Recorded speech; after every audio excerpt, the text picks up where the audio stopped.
Corona के कहर दौरान पंजाब सरकार ਦੀਆਂ ਨਵੀਆਂ ਹਦਾਇਤਾਂ ਬੱਸ ਦੇ ਵਿੱਚ ਸਮਰੱਥਾ ਦੇ ਨਾਲੋਂ ਅੱਧੀਆਂ ਸਵਾਰੀਆਂ ਕਰ ਸਕਣਗੀਆਂ ਸਫ਼ਰ।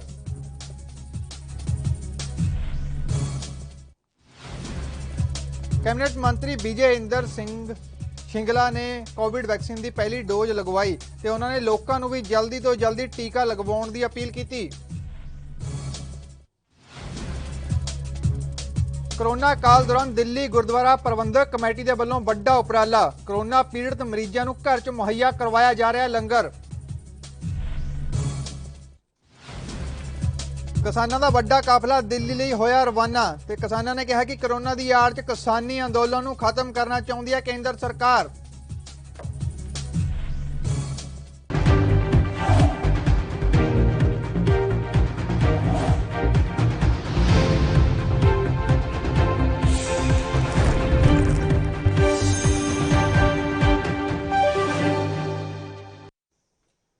सत श्री अकाल जी, एनबी न्यूज़ देख रहे सारे दर्शकों का मैं मनप्रीत सिंह गिल स्वागत करता हाँ। तो शुरुआत करते हैं जिहदे बुलेटिन की।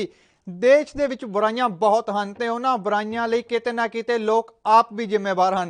तो जदों कोई घटना वापरदी है तो उसका मुद्दा चुक्या जाता है तो लोग गर्म होकर अगे आउंदे हैं, पर कुछ समय लई उस तो बाद ठंडे हो जाते हैं। उस तो बाद सब कुछ शांत भी हो जाता है। ज़्यादातर लड़कियां ते जो तेजाबी हमले होए हैं वो पीड़ित लड़कियां नूं इंसाफ नहीं मिलिया। तो इसे बाबत ANB न्यूज़ के संपादक जगतार सिंह भुल्लर ने एडवोकेट डॉक्टर नवप्रीत कौर दे नाल गलबात की ते उन्होंने कहा कि तेजाब के हमले हजे भी रुकण का नाम नहीं ले रहे हैं।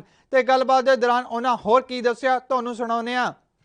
अग्रवाल का केस आउंदा ते पूरा भारत जागदा ने और उस समय बहुत लोगों नूं लगदा सी कि नहीं अज तो बाद जिहड़े इदां दे जिहड़ियां गतिविधियां नहीं होणगीਆਂ, तेजाब नहीं सुट्टे जाणगे, दुकानां ते तेजाब नहीं वेचे जाणगे। कुछ बदलिया लगदा तुहानूं कि हालात होई ने? देखो, जदों 2013 ਦੇ ਵਿੱਚ ਸੁਪਰੀਮ ਕੋਰਟ ਦੀ ਜਜਮੈਂਟ ਆਈ Lakshmi versus union of India ਤੇ ਉਸ ਟਾਈਮ ਸਾਨੂੰ ਇਹ ਬਹੁਤ लगा कि इम्पैक्ट होएगा इस चीज़ का। एसिड अटैक जो है, एसिड की सेल जो है वो रेगूलेट हो गई है और साडी इंडियन पीनल कोड दे विच भी एक अमेंडमेंट हुई और 326A and B इंसर्ट किए गए, पनिशमेंट नूं वधाया गया, उन्होंने होर डेटरेंट करने की कोशिश की गई।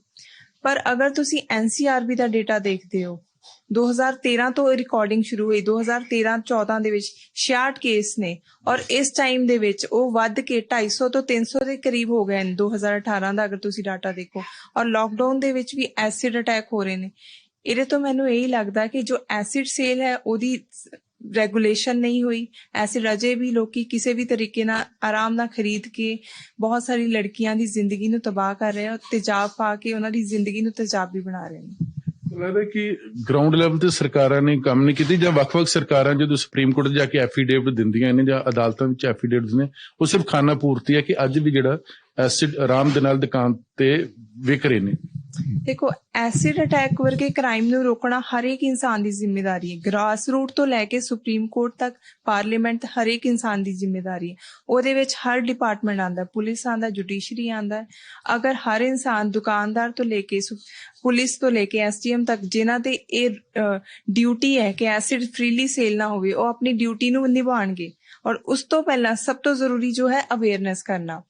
मैं बहुत दुकाना ते गई, एसिड मंगया कि मैनू एसिड चाहिए, बड़े आराम नाल 30 तो 40 रुपए की बॉटल मिल रही सी। मैं उन्होंने जिवें दस्सिया कि हाँ ये एसिड सेल तुसी फ्रीली नहीं कर सकते हो, तुहाडे कोल लाइसेंस है, तुसी मेरे कोल आई कार्ड नहीं मंगया। एंड शॉपकीपर्स ने कहा कि सानू तां इन्हां रूल्स बारे पता ही नहीं है। तो इसलिए सब तो पहला जरूरी है लोगों नू जागरूक करना।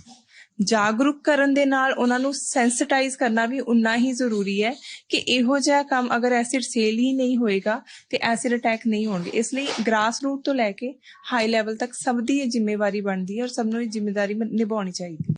ये कंट्रीज जो अरब कंट्रीज ने इन्हां चीज़ां नू समझदियां, इक्वैलिटी नू समझदियां और एक तरह ना कि सेफ सोसाइटी नू सेफ बनाना, ਉਹਨਾਂ ਨੂੰ ਚੀਜ਼ਾਂ ਨੂੰ ਸਮਝਣਾ ਬਹੁਤ ਜ਼ਰੂਰੀ ਹੈ। ਇੱਕ ਸਾਡੇ ਲੌਜ਼ ਬਣਦੇ ਨੇ ਪੁਰਾਣੇ ਸਮੇਂ ਦੇ ਬਣੇ ਹੋਏ ਨੇ।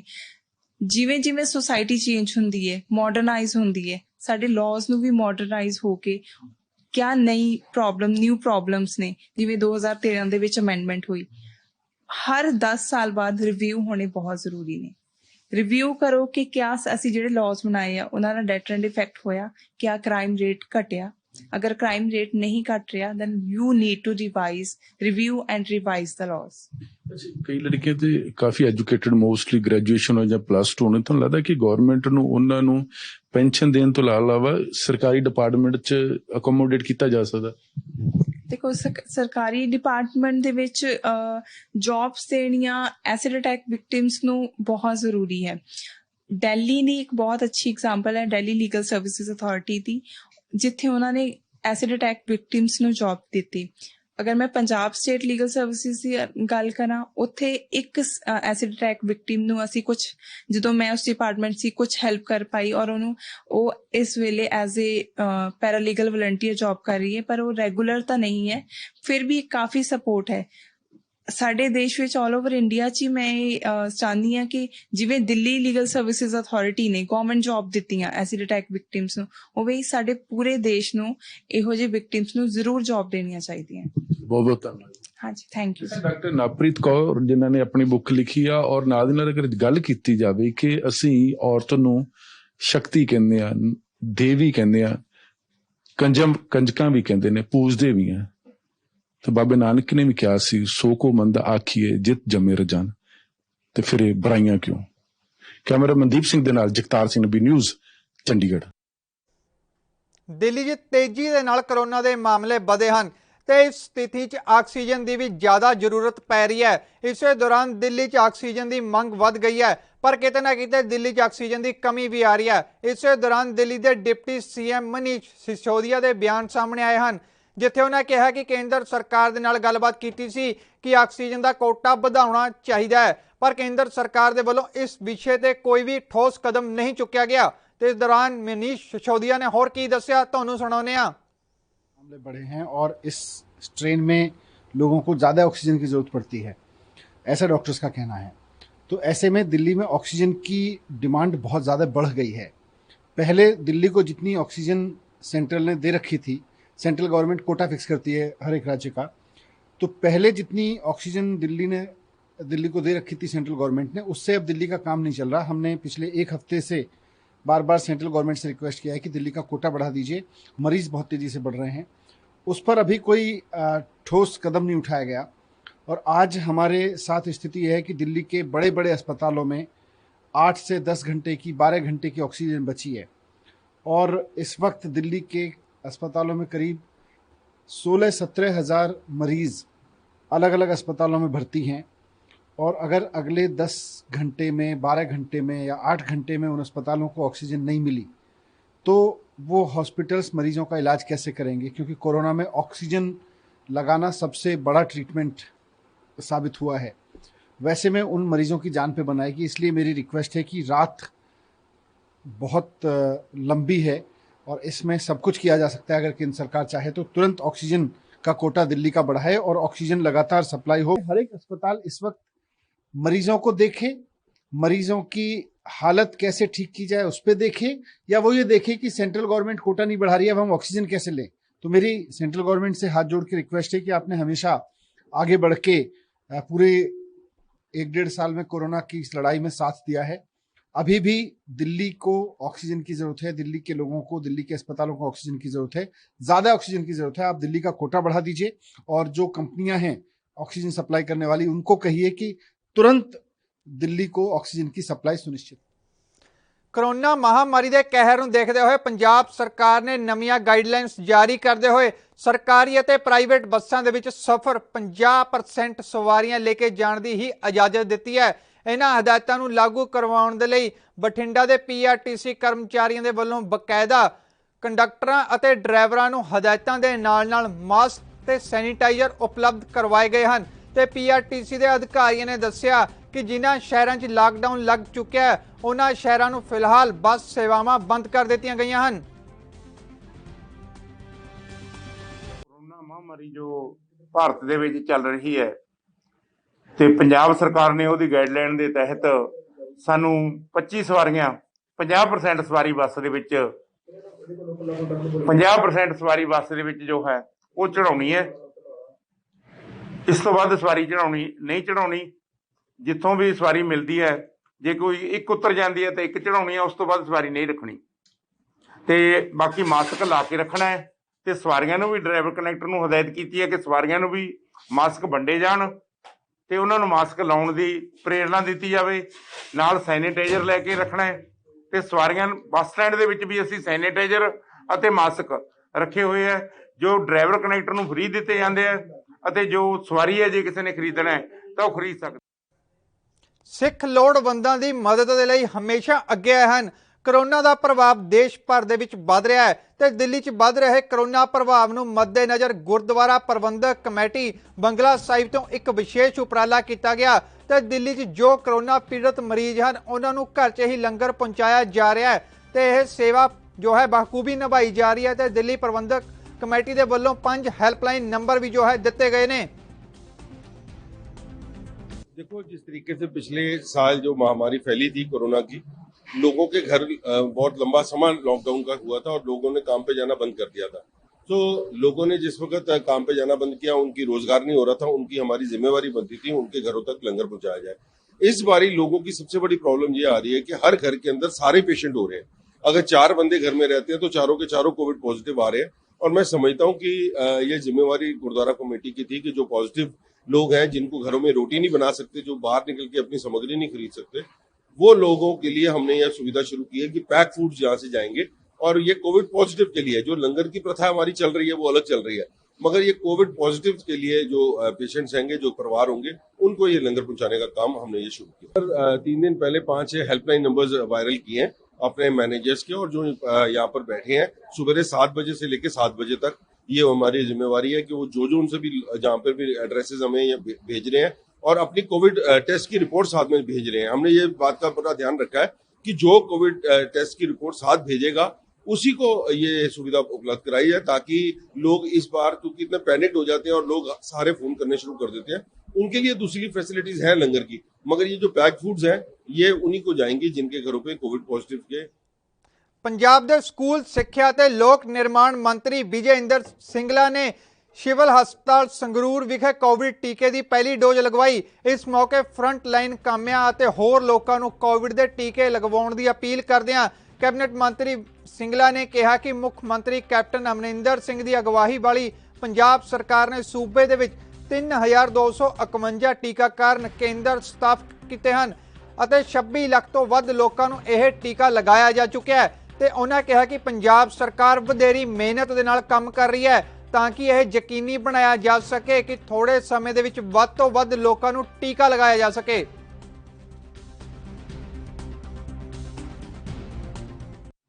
कोरोना की सैकेंड वेव सानू बहुत बड़ा नुकसान कर रही है, चाहे वो हिंदुस्तान की गल हो, चाहे वो पंजाब की गल हो।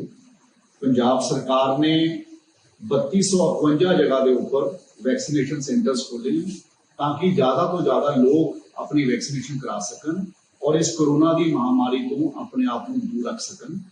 और मैं ये भी दसना चाहना कि पिछले दिनों के पंजाब के 26,10,000 लोगों को वैक्सीनेशन लगी है, जिस दे नाल 45 साल तो उपर वाले लोगों को वैक्सीनेशन ड्राइव के कवर किया गया। और हुण 1 मई तो पंजाब सरकार सारे जिहड़े बच्चे 18 साल तो उपर की उम्र के उन्होंने वास्ते वैक्सीनेशन चालू कर रही है। मैं सारिਆਂ ਨੂੰ ਇਹ ਗੱਲ ਦੀ ਬੇਨਤੀ करना चाहना कि ज़्यादा तो ज़्यादा लोग वैक्सीनेशन ड्राइव के हिस्सा लैन, वैक्सीनेशन कराउण, ताकि आप सारे कोरोना की महामारी तो बच सकीए। और कोरोना की महामारी के बचन के नाल नाल आपां सारे लोगों ने पिछले समय देखा है कि अपने दोस्त मित्र रिश्तेदार बहुत सारे लोगों की कोरोना करके डेथ हो गई, बहुत सारे लोगों को कोरोना करके नुकसान होया।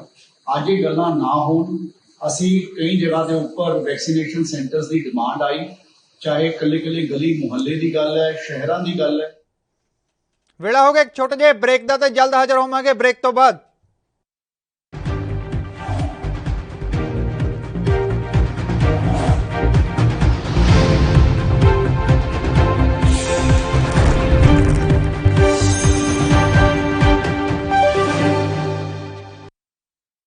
क्या आप दुबले पतले कमजोर हैं, आपकी सेहत नहीं बनती, भूख कम लगती है, वजन नहीं बढ़ता? दरअसल मेन बात खाना पीना खाना नहीं है, मेन बात है खाया पिया लगना। और अगर खाया पिया लगेगा ही नहीं तो सेहत बनेगी कैसे? इसलिए हमारी संस्था सन्यासी आयुर्वेदा ने एक ऐसी दवा बनाई है जो कि आपके पाचन तंत्र को, आपके लीवर सिस्टम को ठीक करने का काम करती है, ताकि आप जो भी खाएं उसका पूरे का पूरा निचोड़ आपके शरीर को लगे, आपकी भूख बढ़े, खाया पिया सही से लगे, नया खून बने, हड्डियों में जान आए, वजन बढ़े, ताकत बढ़े, चेहरे पर नूर आए और आप मोटे तगड़े खूबसूरत पर्सनैलिटी के मालिक बन जाएं। यह दवा पूरी तरह से आयुर्वेदिक होती है। इसका शरीर पर कोई भी साइड इफेक्ट, कोई भी नुकसान या दुष्प्रभाव नहीं होता। लड़के लड़कियां दोनों इसका इस्तेमाल कर सकते हैं और पहले 15 दिन के अंदर ही आपको इसका असर महसूस हो जाएगा। सिर्फ 650 रुपए की पूरे 1 महीने की दवा होती है और आप इसे घर बैठे 01145454545 पर फोन करके दवा मंगवा सकते हैं।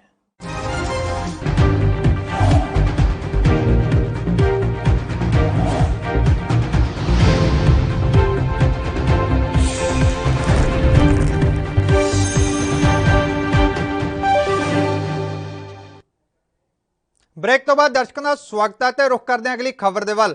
ਹਰਿਆਣਾ ਦੇ ਚਰਖੀ ਦਾਦਰੀ ਜ਼ਿਲ੍ਹੇ 'ਚ ਕਰੋਨਾ ਦੇ ਮਾਮਲੇ ਲਗਾਤਾਰ ਵਧ ਰਹੇ ਹਨ। ਇਸ ਨੂੰ ਲੈ ਕੇ ਪ੍ਰਸ਼ਾਸਨ ਵੀ ਅਲਰਟ ਦਿਖਾਈ ਦੇ ਰਿਹਾ ਹੈ। ਦੇਰ ਰਾਤ ਪੁਲਿਸ ਅਫਸਰ ਵਿਨੋਦ ਕੁਮਾਰ ਨੇ ਸਾਈਕਲ ਤੇ ਸ਼ਹਿਰ ਦਾ ਦੌਰਾ ਕਰ ਵੱਖ-ਵੱਖ ਥਾਵਾਂ ਉੱਤੇ ਨਾਈਟ ਕਰਫਿਊ ਦਾ ਜਾਇਜ਼ਾ ਲਿਆ। ਇਸ ਦੌਰਾਨ ਪੁਲਿਸ ਕਰਮਚਾਰੀਆਂ ਨੂੰ ਜ਼ਰੂਰੀ ਦਿਸ਼ਾ ਨਿਰਦੇਸ਼ ਵੀ ਦਿੱਤੇ ਗਏ। ਉਹੀ ਪੁਲਿਸ ਦਿਨ ਦੇ ਸਮੇਂ ਵੀ ਵਾਹਨਾਂ ਦੀ ਬਰੀਕੀ ਦੇ ਨਾਲ ਜਾਂਚ ਕਰ ਰਹੀ ਹੈ। ਕਰੋਨਾ ਦੇ ਵੱਧਦੇ ਮਾਮਲਿਆਂ ਨੂੰ ਲੈ ਕੇ ਪੁਲਿਸ ਨੇ ਸਖਤੀ ਵਧਾ ਦਿੱਤੀ ਹੈ ਤੇ ਕਰੋਨਾ ਦੇ ਵੱਧਦੇ ਮਾਮਲਿਆਂ ਨੂੰ ਲੈ ਕੇ ਇਹ ਸਭ ਕੀਤਾ ਜਾ ਰਿਹਾ ਤਾਂ ਜੋ ਕਰੋਨਾ ਦੇ ਪ੍ਰਭਾਵ ਤੋਂ ਬਚਾਅ ਕੀਤਾ ਜਾ ਸਕੇ। मैं भी निकलता हूँ, मेरे एक तो जवानों को मोटिवेट करने के लिए और पब्लिक को अवेयर करने के लिए कि भाई इसको थोड़ा सा सीरियसली लें, इसमें लापरवाही ना करें। देखिए वो ऐसा है कि जैसा कि सभी को पता है कोरोना पैंडेमिक चल रहा है, तो इस चीज़ का फायदा बदमाश लोग भी और वो भी उठाते हैं। तो इस वजह से चेकिंग में तो हमारी चलती रहती है। देखिए जैसा कि सभी को पता है कोरोना पैंडेमिक की सेकेंड वेव बड़ी सीवियर चल रही है, पूरे देश में चल रही है और हरियाणा और हमारा जिला भी छूटा नहीं है इससे। तो पुलिस इसमें मुस्तैदी से अपना काम कर रही है। इन दिन में लोगों को जो समझाने का है, जो चालान है बिना मास्क के वो कर रहे हैं। रात को रात्रि कर्फ्यू जैसे कि सभी को पता है 10 से 5 का हमारे प्रदेश में लागू है, उसको दृढ़ता से हम लागू करवा रहे हैं। रात को जो भी मिलना उसके खिलाफ कार्रवाई करेंगे।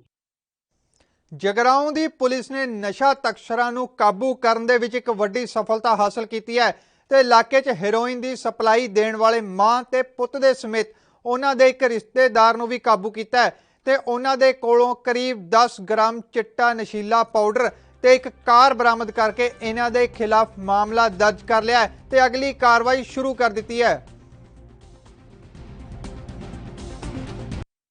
10 ਗ੍ਰਾਮ ਨਸ਼ੀਲਾ ਪਾਊਡਰ ਬਰਾਮਦ ਕੀਤਾ ਹੈ ਐਸਏ ਗੁਰਚਰਨ ਸਿੰਘ ਨੇ। ਅੱਛਾ ਜੀ ਤੇ ਇਹਨਾਂ ਦੇ ਖਿਲਾਫ ਪਰਚਾ ਦਰਜ ਕਰਤਾ। ਅੱਜ ਇਹਨਾਂ ਨੂੰ ਮਾਨਯੋਗ ਕੋਰਟ 'ਚ ਪੇਸ਼ ਕਰਾਂਗੇ ਤੇ ਇਹਨਾਂ ਦਾ ਰਿਮਾਂਡ ਹਾਸਲ ਕਰਾਂਗੇ। ਤੇ ਰਿਸ਼ਤੇ 'ਚ ਮਾਂ ਪੁੱਤ ਹੀ ਲੱਗਦੇ ਆ? ਹਾਂ ਜੀ, ਮਾਂ ਪੁੱਤ ਇੱਕ ਇਹਨਾਂ ਦਾ ਨੌਕਰ ਹੈ ਜੀ। ਤੇ ਕੁਝ ਪਤਾ ਲੱਗਿਆ ਕਿ ਮਤਲਬ ਇਹ ਹੁਣ ਹੀ ਕੰਮ ਕਰਦੇ ਸੀ ਕਿ ਪਹਿਲਾਂ ਵੀ ਕੋਈ ਇਦਾਂ ਦੀ ਗੱਲਾਂ ਹੈਗੀਆਂ ਨਾ? ਤੇ ਇਹ ਸਾਰੇ ਇਹਨਾਂ ਦੇ ਫਾਰਵਰਡ ਬੈਕਵਰਡ ਲਿੰਕ ਜਾਣਨ ਲਈ ਅਸੀਂ ਵੀ ਕਿੱਥੋਂ ਲੈ ਕੇ ਆਉਂਦੇ ਨੇ, ਕਿੰਨੇ ਸਮੇਂ ਤੋਂ ਕੰਮ ਕਰ ਰਹੇ ਨੇ, ਅੱਗੇ ਕਿਹਨੂੰ ਭੇਜਦੇ ਉਹਦੇ ਲਈ ਦਾ ਰਿਮਾਂਡ ਲੈ ਰਹੇ ਹਾਂ ਅਸੀਂ 3 ਦਿਨ ਦਾ। ਪਰ ਡਿਊਰਿੰਗ ਰਿਮਾਂਡ ਅਸੀਂ ਇਹਨਾਂ ਤੋਂ ਡੂੰਘਾਈ ਨਾਲ ਪੁੱਛ। ਪਟਿਆਲਾ ਦੇ ਵਿਕਾਸ ਕਲੋਨੀ ਦੇ ਇੱਕ ਘਰ 'ਚ ਰਹਿਣ ਵਾਲੀ ਕਮਲੇਸ਼ ਸਿੰਗਲਾ ਨਾਮ ਦੀ ਔਰਤ ਦਾ ਦੇਰ ਰਾਤ ਚੋਰੀ ਦੀ ਵਾਰਦਾਤ ਨੂੰ ਅੰਜਾਮ ਦੇਣ ਦੇ ਲਈ ਆਏ ਚੋਰਾਂ ਦੇ ਵੱਲੋਂ ਕਤਲ ਕਰ ਦਿੱਤਾ ਗਿਆ ਹੈ, ਜਿਸ ਦੇ ਚੱਲਦੇ ਮੌਕੇ ਤੇ ਫੋਰੈਂਸਿਕ ਲੈਬ ਦੀ ਟੀਮ ਤੇ ਪੁਲਿਸ ਦੇ ਉੱਚ ਅਧਿਕਾਰੀਆਂ ਨੇ ਪਹੁੰਚ ਕੇ ਬਰੀਕੀ ਦੇ ਨਾਲ ਜਾਂਚ ਪੜਤਾਲ ਕੀਤੀ ਅਤੇ ਕਿਸ ਤਰ੍ਹਾਂ ਜੋ ਹੈ ਚੋਰ ਅੰਦਰ ਬੜੇ ਤੇ ਕਿਸ ਤਰ੍ਹਾਂ ਇਹਨਾਂ ਨੇ ਕਤਲ ਕੀਤਾ, ਇਸ ਮਾਮਲੇ ਦੀ ਜੋ ਹੈ ਪੁਲਿਸ ਦੇ ਵੱਲੋਂ ਜਾਂਚ ਕੀਤੀ ਜਾ ਰਹੀ ਹੈ। ਸਵੇਰੇ ਸਾਡੇ ਬਾਰ ਮੈਂਬਰ ਨੇ ਹੈਰੀ ਸਿੰਗਲਾ ਜੀ, ਉਹਨਾਂ ਦਾ ਮੈਨੂੰ 7 ਵਜੇ ਫੋਨ ਆਇਆ ਵੀ ਪ੍ਰਧਾਨ ਜੀ ਮੇਰੇ ਘਰ ਪਹੁੰਚੋ ਵੀ ਮੇਰੇ ਮਦਰ ਦਾ ਮਰਡਰ ਹੋ ਗਿਆ। ਮੈਂ 7:02 ਤੇ ਇੱਥੇ ਪਹੁੰਚ ਗਿਆ।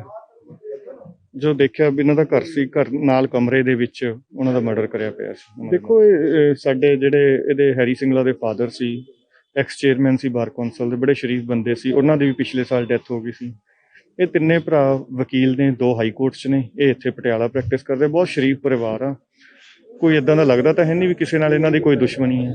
ਇਹ ਮਾਰਨਿੰਗ ਜੀ ਸਾਡੇ ਕੋਲ ਇਨਫੋਰਮੇਸ਼ਨ ਆਈ ਸੀ ਕਿ ਕਮਲੇਸ਼ ਰਾਣੀ ਹੈਗੇ ਨੇ, ਅਰਾਊਂਡ 60 ਇਅਰਸ ਦੀ ਇਹਨਾਂ ਦੀ ਏਜ ਹੈ, ਵਿਕਾਸ ਕਲੋਨੀ ਵਿਖੇ, ਤੇ ਇਹਨਾਂ ਦਾ ਮਰਡਰ ਜਿਹੜਾ ਹੋਇਆ ਹੈਗਾ ਰਾਤ, ਤੇ ਉਹ ਟਾਈਮ ਕਨਫਰਮ ਨਹੀਂ ਹਾਲੇ।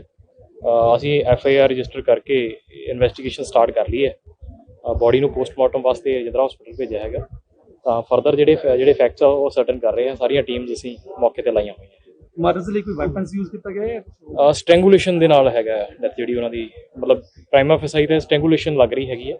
ਬਾਕੀ ਜਿਹੜਾ ਬੋਡੀ ਦਾ ਪੋਸਟਮਾਰਟਮ ਹੋਏਗਾ ਉਸ ਤੋਂ ਬਾਅਦ ਜਿਹੜਾ ਕਲੀਅਰ ਹੋ ਜਾਏਗਾ। CCTV ਵਾਲੇ DVR ਵਗੈਰਾ ਵੀ ਗਾਇਬ ਹੈ ਜੀ? ਯੈਸ, DVR ਇਜ਼ ਮਿਸਿੰਗ, ਉਹ ਅਸੀਂ ਚੈੱਕ ਕਰ ਰਹੇ ਹੈਗੇ।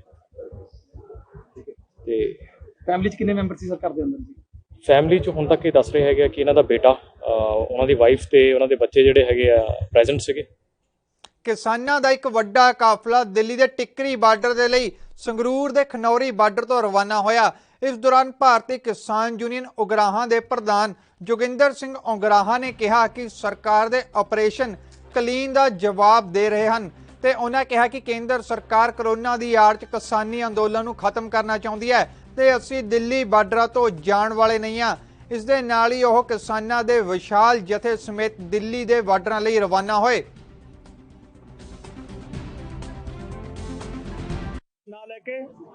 ਕੋਰੋਨਾ ਦੀ ਮਹਾਮਾਰੀ ਨੂੰ ਦੁਬਾਰੇ ਸਟੈਂਡ ਕਰਕੇ ਆਪਰੇਸ਼ਨ ਕਲੀਨ ਦੀ ਜਿਹੜੀ ਗੱਲ ਚਲਾਈ ਹੈ, ਉਹ ਮੈਂ ਕਹਿੰਦਾ ਵੀ ਵਧੀਆ ਕਰਿਆ ਸਰਕਾਰ ਨੇ ਇਹ ਕਰਕੇ, ਜਾਣੀ ਕਿ ਅੱਜ ਕੰਮ ਦੇ ਸਮੇਂ ਤੇ ਸਾਡੀ ਉਮੀਦ ਤੋਂ ਵੱਧ ਹਜ਼ਾਰਾਂ ਦਾ ਇਕੱਠ ਅੱਜ ਦਿੱਲੀ ਦੇ ਬਾਰਡਰ ਨੂੰ ਕੂਚ ਹੋਇਆ। ਸਾਡੀਆਂ ਮਾਵਾਂ ਭੈਣਾਂ ਦਾ ਮੱਤ ਭੁੱਲੇ ਭਾਜਪਾ ਦੀ ਸਰਕਾਰ ਵੀ ਇੱਕ ਆਪਰੇਸ਼ਨ ਕਲੀਨ ਕਰ ਦਾਂਗੇ ਸੀ। ਆਪਰੇਸ਼ਨ ਕਲੀਨ ਨਹੀਂ ਹੁੰਦਾ, ਆਪਰੇਸ਼ਨ ਡੈਥ ਤਾਂ ਹੋ ਸਕਦਾ ਹੈ, ਆਪਰੇਸ਼ਨ ਕਲੀਨ ਦਾ ਤਾਂ ਮਤਲਬ ਹੀ ਨਹੀਂ ਹੋ ਸਕਦਾ। ਇਹ ਉਹ ਲੋਕ ਨੇ ਜਿਹੜੇ ਲੋਕਾਂ ਨੇ ਪਹਿਲਾਂ ਵੀ ਬੜੇ ਸਰਕਾਰਾਂ ਦੇ ਮੂੰਹ ਮੋੜੇ ਨੇ ਤੇ ਅੱਜ ਵੀ ਜਵਾਬ ਦੇਣ ਨੂੰ ਬੱਚਾ ਮਰਨਾ ਕਬੂਲ ਕੇ ਦਿੱਲੀ ਨੂੰ ਚੱਲਿਆ। ਕਰੋਨਾ ਦਾ ਬਹੁਤ ਘੱਟ ਲੋਕਾਂ ਨੂੰ ਮਾਰੂਗਾ ਜੇ ਹੈਗੇ ਆ, ਪਰ ਜਿਹੜੇ ਕਾਲੇ ਕਾਨੂੰਨ ਨੇ ਪਰਿਵਾਰਾਂ ਦੇ ਪਰਿਵਾਰਾਂ ਨੂੰ ਮਾਰਨਗੇ। ਆਉਣ ਵਾਲੀ ਭੁੱਖਮਰੀ ਨਾਲ ਮਰਨ ਨਾਲੋਂ ਜੂਝ ਕੇ ਮਰਨਾ ਪਸੰਦ ਕਰਾਂਗੇ ਅਸੀਂ। ਅੱਜ ਦਾ ਜਿਹੜਾ ਸਾਡਾ ਪ੍ਰੋਗਰਾਮ ਹੈ ਇਹ ਭਾਰਤੀ ਕਿਸਾਨ ਯੂਨੀਅਨ ਏਕਤਾ ਗਰਾਹਾਂ ਵੱਲੋਂ ਸਾਡਾ ਜਿਹੜਾ ਅੱਜ ਦੇ 2 ਕਾਫਲੇ 2 ਜਗ੍ਹਾ ਤੋਂ ਤੁਰ ਰਿਹਾ ਹੈ, ਜਿਹਦੀ ਅਗਵਾਈ ਸਾਡੇ ਸੂਬਾ ਪ੍ਰਧਾਨ ਸਰਦਾਰ ਜੋਗਿੰਦਰ ਸਿੰਘ ਜੀ ਗਰਾਹਾਂ ਕਰ ਰਹੇ ਨੇ। ਕਿਉਂਕਿ ਜਿਹੜਾ ਪਿਛਲੇ ਦਿਨ ਇਹ ਸੰਯੁਕਤ ਮੋਰਚੇ ਵੱਲੋਂ ਤੈਅ ਹੋਇਆ ਸੀ, ਇਹ ਅਸੀਂ ਉਹ ਫੈਸਲੇ ਨੂੰ ਲਾਗੂ ਕਰਦੇ ਹੋਏ ਅੱਜ ਜਿਹੜਾ ਬਦੋਏ ਕਾਫਲੇ ਬਹੁਤ ਵੱਡੀ ਗਿਣਤੀ 'ਚ ਜਿਹੜਾ ਮੋਦੀ ਹਕੂਮਤ ਨੂੰ ਇਹ ਭੁਲੇਖਾ ਤੇ ਕੰਮ ਦੀ ਰੁੱਤ ਦੇ ਵਿੱਚ ਵੀ ਆ ਟਿੱਕਰੀ ਬਾਰਡਰ ਤੋਂ ਸਿੱਗੂ ਬਾਰਡਰ ਤੋਂ ਕਿਸਾਨ ਘਰਾਂ ਨੂੰ ਵਾਪਸ ਚਲੇ ਜਾਣਗੇ, ਜਾਣੀ ਉਹਨਾਂ ਦਾ ਇਹ ਭੁਲੇਖਾ ਦੂਰ ਕੀਤਾ ਕਿਸਾਨਾਂ ਨੇ। ਅੱਜ ਵੱਡੀ ਗਿਣਤੀ ਦੇ ਵਿੱਚ ਉੱਥੇ ਲੱਖਾਂ ਦਾ ਇਕੱਠ ਪਹਿਲਾਂ, ਅੱਜ ਲੱਖਾਂ ਦੀ ਗਿਣਤੀ ਦੇ ਵਿੱਚ ਕਿਸਾਨ ਇੱਥੋਂ ਹੋਰ ਜਾ ਰਹੇ ਨੇ। ਜਾਣੀ 40,000 ਤੋਂ ਉੱਪਰ ਜਿਹੜਾ ਸਾਡੇ ਕਿਸਾਨ ਅੱਜ ਟਿੱਕਰੀ ਬਾਰਡਰ ਵੱਲ ਰਵਾਨਾ ਹੋ ਰਹੇ ਨੇ। ਇਸ ਕਰਕੇ ਜਿੰਨੀ ਦੇਰ ਤੱਕ ਇਹ ਕਾਲੇ ਕਾਨੂੰਨ ਰੱਦ ਨਹੀਂ ਕਰਦਾ ਮੋਦੀ ਸਾਹਿਬ, ਉਨੀ ਦੇਰ ਤੱਕ ਸਾਡੇ ਜਿਹੜੇ ਕਾਫਲੇ ਨੇ ਇਸੇ ਤਰ੍ਹਾਂ ਜਾਂਦੇ ਰਹਿਣਗੇ। ਹਰ ਹਾਲਤ ਅਸੀਂ ਜਿੱਤ ਕੇ ਘਰਾਂ ਨੂੰ ਵਾਪਸ ਆਵਾਂਗੇ। ਅੱਜ ਦਾ ਕਾਫਲਾ ਦਿੱਲੀ ਵੱਲ ਨੂੰ ਰਵਾਨਾ ਹੋ ਰਿਹਾ ਹੈ। ਸਾਡੀ ਜਥੇਬੰਦੀ ਲਿਖਿਆ ਪਹਿਲਾਂ ਦਾ ਪ੍ਰੋਗਰਾਮ ਹੈ, ਦਿੱਲੀ ਵੱਲ ਨੂੰ ਜਾ ਰਹੇ ਹਾਂ। ਸਰਕਾਰ ਨੂੰ ਐਲਾਨ ਕੀਤਾ ਸੀ ਵੀ ਜਿਹੜਾ ਤੁਸੀਂ ਆਪਰੇਸ਼ਨ ਕਲੀਨ ਦੀ ਗੱਲ ਕਰ ਰਹੇ ਹੋ, ਲੋਕ ਤੁਹਾਡਾ ਇਹਦਾ ਬਹੁਤ ਵਿਰੋਧ ਕਰ ਰਹੇ ਨੇ। ਤੁਸੀਂ ਕਰੋਨਾ ਦੇ ਬਹਾਨੇ ਇਸ ਮੋਰਚੇ ਨੂੰ ਉਠਾਉਣਾ ਚਾਹੁੰਦੇ ਹੋ, ਇਹ ਕਿਸੇ ਹਾਲਤ 'ਚ ਬਰਦਾਸ਼ਤ ਨਹੀਂ। ਜੇ ਸਰਕਾਰ ਦਾ ਇਹ ਫੈਸਲਾ ਵੀ ਜ਼ਬਰਦਸਤੀ ਕਰੋਨਾ ਇੱਥੋਂ ਉਠਾਉਣਾ ਲੋਕਾਂ ਨੂੰ, ਤਾਂ ਗਿਣ ਕੇ ਆਵੇ, ਫੈਸਲਾ ਕਰਕੇ ਆਵੇ ਵੀ ਲਾਸ਼ਾਂ ਦੇ ਢੇਰ ਕਿੰਨੇ ਚੱਕਣੇ ਆ। ਕਿੰਨੀ ਵੱਡੀ ਤਾਦਾਦ 'ਚ ਲੈ ਕੇ ਜਾ ਰਹੇ ਹੋ? ਅਸੀਂ ਖੇਤੀ ਕਾਨੂੰਨਾਂ ਦੇ ਵਿਰੋਧ 'ਚ ਕਿਸਾਨਾਂ ਦਾ ਅੰਦੋਲਨ ਜਾਰੀ ਹੈ ਤੇ ਕਿਸਾਨ ਲਗਾਤਾਰ ਖੇਤੀ ਕਾਨੂੰਨਾਂ ਨੂੰ ਰੱਦ ਕਰਵਾਉਣ ਦੀ ਮੰਗ ਕਰ ਰਹੇ ਹਨ। ਇਸੇ ਦੌਰਾਨ ਦਿੱਲੀ ਦੇ ਬਾਰਡਰਾਂ ਤੇ ਕਿਸਾਨੀ ਸੰਘਰਸ਼ ਕਰ ਰਹੇ ਕਿਸਾਨ ਆਗੂ ਰਾਕੇਸ਼ ਟਕੈਤ ਦੇ ਨਾਲ ਗੱਲਬਾਤ ਕੀਤੀ ਗਈ ਤਾਂ ਉਹਨਾਂ ਕਿਹਾ ਕਿ ਬਾਰਡਰਾਂ ਤੇ ਬੈਠੇ ਕਿਸਾਨਾਂ ਦੇ ਵੱਲੋਂ ਰਸਤੇ 'ਚ ਕੋਈ ਵੀ ਰੋਕ ਨਹੀਂ ਹੈ, ਜ਼ਰੂਰੀ ਵਸਤੂਆਂ ਜਾ ਰਹੀਆਂ ਹਨ ਤੇ ਆਕਸੀਜਨ ਦੀ ਕਮੀ ਨੂੰ ਲੈ ਕੇ ਉਹਨਾਂ ਹੋਰ ਕੀ ਬਿਆਨ ਦਿੱਤੇ ਤੁਹਾਨੂੰ ਸੁਣਾਉਂਦੇ ਹਾਂ। ये 24 नंबर हैं, वो 9 नंबर हाईवे हैं और ये पूरी उत्तराखंड उत्तर प्रदेश की लाइफ लाइन है। ये खुली हुई है, यहाँ से पूरी सप्लाई हो रही है और पिछले 5 महीने से जहाँ पे किसान बैठा हुआ है, जो फूड चेन की सप्लाई है, आवश्यक वस्तुओं की जो सप्लाई है, जो यहाँ पे एम्बुलेंस है, हर रोज यहाँ पे करीब 300 से ज्यादा एम्बुलेंस जाते हैं, कोई रुकावट नहीं है। ये समझ में नहीं आया कि जो गैस कंपनियां जो एलिगेशन लगा रही है, वो किसके कहने से उन कंपनियों ने एलिगेशन लगाया कि और कुछ बहाना नहीं मिला, देश में गैस की कमी हो रही है ऑक्सीजन की, तो एक बहाना यही लगा दो। ये किसी के कहने से पॉलिटिकल ये बयान है। उन कंपनियों की जांच होनी चाहिए। वे गैस के सिलेंडर ब्लैक में मिल रहे हैं इसलिए सप्लाई कम है कि ब्लैक में सिलेंडर दे रहे हैं। ये पूरी भारत सरकार की जिम्मेदारी है, कंपनी की है। कोई भी गैस की सप्लाई या कोई भी आवश्यक सप्लाई कोई भी किसान संगठन ने नहीं रोक रखी है। कोई चीज है तो वे हमसे आने का संपर्क कर सकते हैं। पूरी जो लाइन है वो खुली हुई है, यहाँ से कोई नहीं हटेगा। यहाँ पे ये हमारा घर है, हमारे गांव हैं, हमारी ये कॉलोनियां हैं, इसमें मकान बने हुए हैं। हम जो भी सोशल डिस्टेंस होगा उसका पालन करेंगे, जो भी कोविड की गाइडलाइंस होगी उसका पालन करेंगे, सोशल डिस्टेंस से रहेंगे, मास्क लगाएंगे। वो पूर्ण रूप से हम उस चीज को फॉलो कर रहे हैं, सैनिटाइजर कर रहे हैं, वो कर रहे हैं। लेकिन किसी के भी नाम पे, कोविड के नाम पे कहीं पे ये धरने हमारे नहीं हटेंगे। जिम्मेदारी पूर्ण रूप से भारत सरकार की है, हॉस्पिटलों की जिम्मेदारी है। और हम ये हॉस्पिटल, यहाँ पे मैक्स हॉस्पिटल नजदीक है, इन हॉस्पिटलों को छोड़कर कहीं नहीं जाएंगे। हमने यहाँ पे भी कह दिया कोई भी बीमार होगा वो जिम्मेदारी हॉस्पिटल की है, वो लेकर यहाँ से जाएंगे और हम हॉस्पिटल में भर्ती कराएंगे। कुछ भी कोई होगा, प्रशासनिक अधिकारी है, उनको कहा है हमने कि आप लगवाओ। हमने भी एक पहली डोज लगी है, क्योंकि ये हो सकता है कि फ्लाइट में जा रहे हैं तो बगैर वैक्सीनेशन के फ्लाइट में ना जा जाए, तो हमने कई जगह। ਫਿਲਹਾਲ ਇਸ ਬੁਲਟਨ 'ਚ ਨਹੀਂ, ਤੁਸੀਂ ਬਣੇ ਰਹੋ ANB ਨਿਊਜ਼ ਦੇ ਨਾਲ ਤੇ ਮੈਨੂੰ ਦਿਓ ਇਜਾਜ਼ਤ। ਧੰਨਵਾਦ।